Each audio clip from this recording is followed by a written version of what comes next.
Huomenta. Hyvä ilma.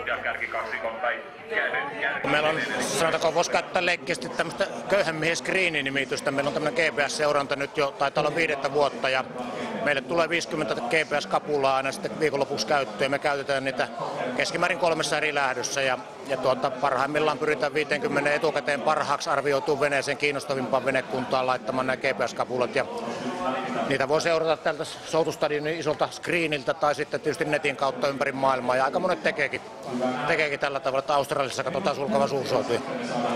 Onko teillä vielä ollut mitään suunnitelmia lähettää live-kuvaa nettiin? No toki kaikkia tämmöisiä tähän suuntaan meidän pitäisi pyrkiä koko ajan, mutta sanotaan, että ne on työ alla vielä. Tietysti osin ne on pikkasen myös kustannuskysymyksiä tänä päivänä, toki vaihtoehtoja edullisiakin löytyy, mutta sanotaan, että varmasti suunnitelmia ja ajatuksia on toteutumisaikaan uskalla luvata. Ja voittoon on soutamassa jo nimensä mukaisesti venekunta numero 554, voiton soutaja. Vielä tuo viimeinen 100-150 metriä ja saadaan tämän vuoden lauantain kirkkoveneen avaamantarian 60 kilometrin voittajajoukkue maaliin. Hyvällä tahdilla sinipaitainen voiton soutaja voittoon tänään lauantain soudussa ja siinähän se on.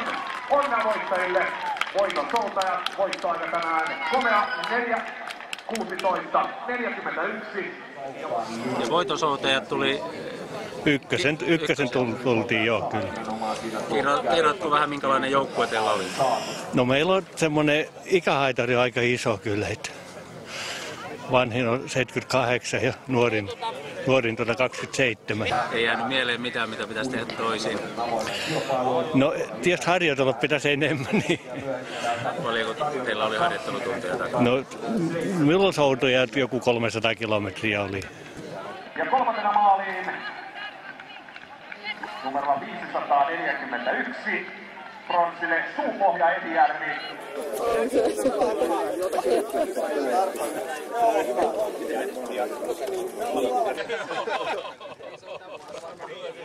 Lenkki maistui hyvältä myöskin perämiehestä katsoen. Kova kisa oli, mutta aivan upea reitti taas oli.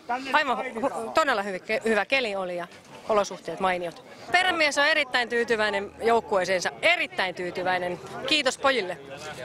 Takana 60 kilometriä kirkkovene soutu. Miltä tuntuu? Alussa aina menee muka komiasti ja että nyt tää menee hyvin, mutta kyllä tuo viimeinen tunti, se on taistelua ja sitten kaverit on niin kovia yksinkertaisesti, että me 4 saatiin väliä ja sitten ne rupesi ottohon kiinni ja ne hiljoillensa vaan otti kiinni ja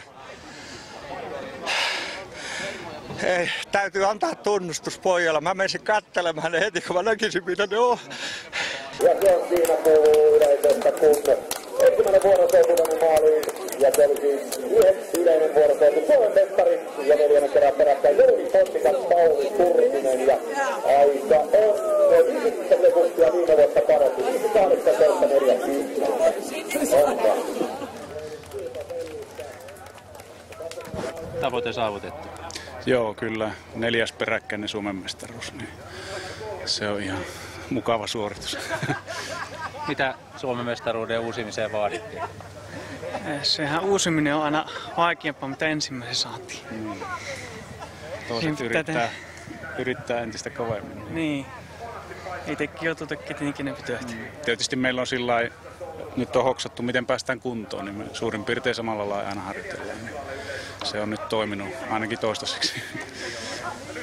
Ja ympärillä näkyy koko ajan haastajat. Kyllä. Että ei ne, no tuossa lopussa niitä ei enää näkynyt, että sitten oli jo niin pitkä väli, mutta ihan tuonne 40 niin ne oli ihan siinä näköettäisiä.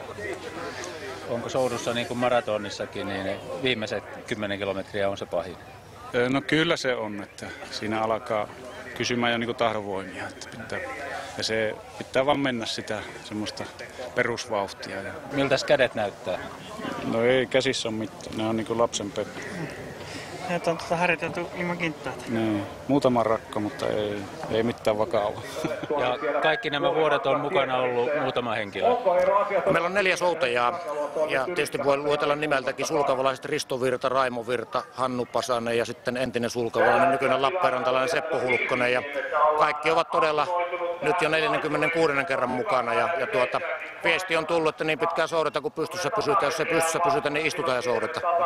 No yhteistyökumppanit on tietysti äärimmäisen tärkeitä ja meillä on ollut ilo saada tämmöinen aika tiivis rypäs vajaa 10 pysyvää yhteistyökumppania, kenen kanssa rakennetaan maakunnallisia valtaosin tuossa. Ja se on tietysti hieno asia, että ollaan vähän niin kuin samalla asialla pitämässä Etelä-Savoa tätäkin kautta maailmankartalla. Kyllä tällä suursoudulla, niin kuin tässä maailmanajassa varmaan niin meidän kuin yhteistyökumppanikin mielestä on oma tilauksensa, että liikkuminen puhtaassa luonnossa Saimaalla, ei moottorivoimin, niin siinä on varmaan semmoinen oma viehätyksensä ja varmaan myös valtit tulevaisuutta.